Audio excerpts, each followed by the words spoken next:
It's hard to describe what it feels like to hold a handful of bees. It almost feels like if you were pulling a bunch of yarn or something, or tangled hair.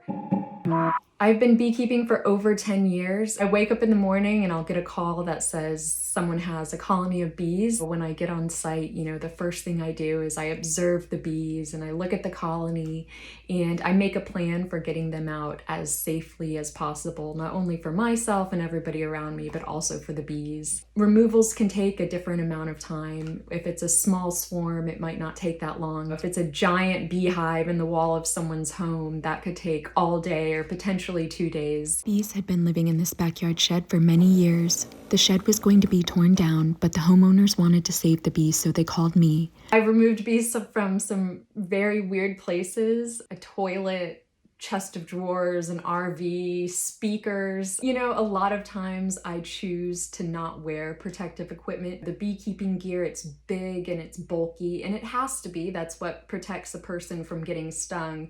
But for me, it causes me to lose a lot of visibility, and the gloves cause me to lose a lot of dexterity and just general mobility. It's just a choice that I make on every removal when I get to the removal and when I meet the bees.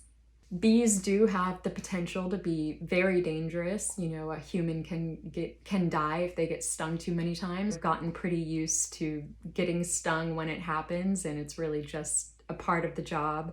But I always have a plan for if the bees become aggressive all of a sudden, or, if I make a mistake that would cause the colony's behavior to change. My truck's usually nearby. I can hop right in it, or, put on a beekeeping suit if I need to. One of my favorite parts of every removal is if there are enough bees that need to be scooped and put into another spot. For me, it feels like trust and understanding, and, it sort of tickles when they're on your hand. It almost feels like, if you were pulling a bunch of yarn or something, or tangled hair. It's, for me, the easiest and most humane way for me to get bees from one spot to another. When you're around bees, or if you see a bee, the most important thing to do is to stay calm, don't swat, and really to just leave her be. That bee is just out doing the work that she needs to do for her colony, and she doesn't want to sting you. And so if you just leave her be, most of the times you'll be just fine. If someone gets stung by a bee, the most important thing you should do is to remove the stinger from your skin as soon as possible. That will actually stop some of the venom from going into your body. The sooner you get that stinger out, the better. We rely on bees so much for our food system, for our ecosystem. It's said that 1 out of every 3 bites of food that we eat is dependent on bees.